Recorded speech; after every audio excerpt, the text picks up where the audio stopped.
CM की समीक्षा बैठक में भीतरघात की आवाज उठाने वाले हिसार लोकसभा सीट से बीजेपी उम्मीदवार रणजीत चौटाला ने अब भीतरघात को लेकर चुप्पी साध ली है। रणजीत चौटाला का कहना है कि इस विषय को लेकर वो जो कुछ कहेंगे वो पूर्व मुख्यमंत्री मनोहर लाल या मौजूदा सीएम नायब सिंह सैनी के सामने ही कहेंगे।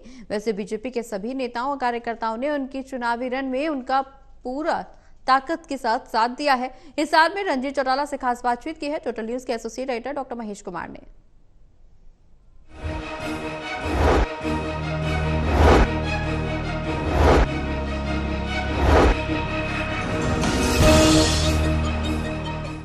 हिसार लोकसभा के चुनावी रण में भारतीय जनता पार्टी के उम्मीदवार चौधरी रणजीत चौटाला इस वक्त हमारे साथ बने हुए। रणजीत चौटाला जी, खबरों की सुर्खियां बनी कि रणजीत चौटाला की तरफ से जो समीक्षा बैठक चंडीगढ़ में रखी गई उसमें आप लोगों ने कुछ जाहिर ये किया कि भीतरघात कुछ भारतीय जनता पार्टी के नेताओं और कार्यकर्ताओं की तरफ से किया गया। उसके बाद से पूरे कह सकते हैं कि संगठन में सनसनी यहां पर महसूस की जा सकती है। भीतरघात जैसी बीमारी कांग्रेस पार्टी में तो थी, लेकिन ये भारतीय जनता पार्टी में कब शामिल हुई? नहीं, देखिए किसने क्या कहा, मैं सबकी बात तो अंदर की नहीं कहूंगा, पर मैंने किसी की शिकायत वहां नहीं करी।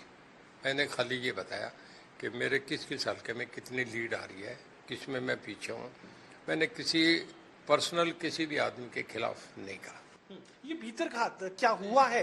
मोहनलाल बडोली सोनीपत सीट पर जो ये बात कह रहे हैं, भीतरघात की मैं वहां नहीं कहूंगा जहाँ सब लोग बैठे, वहां तो 50 लोग बैठे थे, उसमें थोड़े कोई बात करूंगा तो मैं माननीय मनोहर लाल जी से कहूंगा, या फिर मैं नायब सिंह सैनी जी से कहूंगा, या फिर दिल्ली कहूंगा। ये रिपोर्ट अभी आपकी तरफ से देनी बाकी है, अभी तक कुछ भी जाहिर आपने नहीं रिपोर्ट देनी है, कुछ लिख के नहीं भेजा, ना मैंने किसी की शिकायत करी। अब तक किसी की शिकायत है, जो भी अफवाहें उड़ रही है बेकार की बात है। ये मुझे बता दीजिए कि भीतरघात क्या हुआ है? मैं नाम किसी का नहीं पूछ रहा, लेकिन क्या भारतीय जनता पार्टी के नेताओं कार्यकर्ताओं में कहीं भीतरघात हुआ? जिस प्लेटफार्म पे कहने चाहिए, मेरे साथ कोई भीतरघात नहीं हुआ। मेरी सबने मदद करी, खूब जी जान से मदद करी, एक एक कार्यकर्ता ने मदद करी।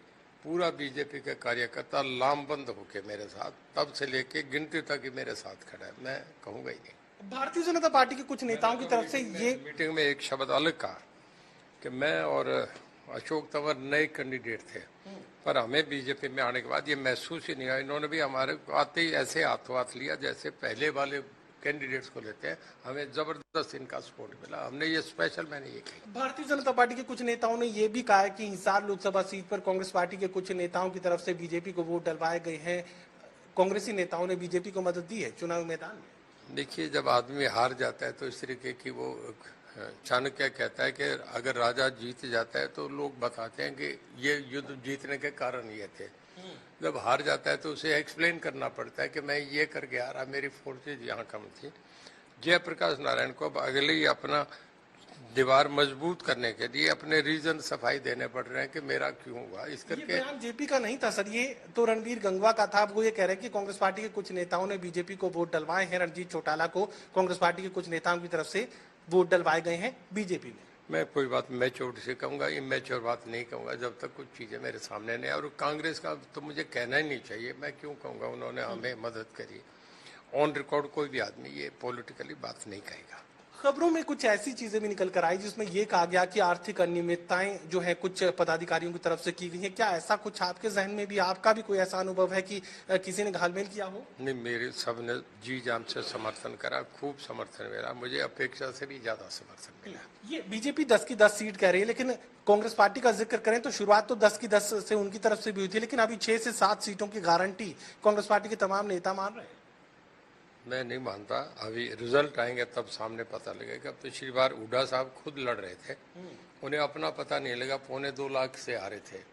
वो ये कह रहे थे मैं बहुत बड़ी, मेरी सभा बहुत बड़ी, गोहाना में सभा बहुत बड़ी थी, आज तक ऐसी सभा मेरी हुई नहीं। और उसके बाद 2.25 लाख से हार गए।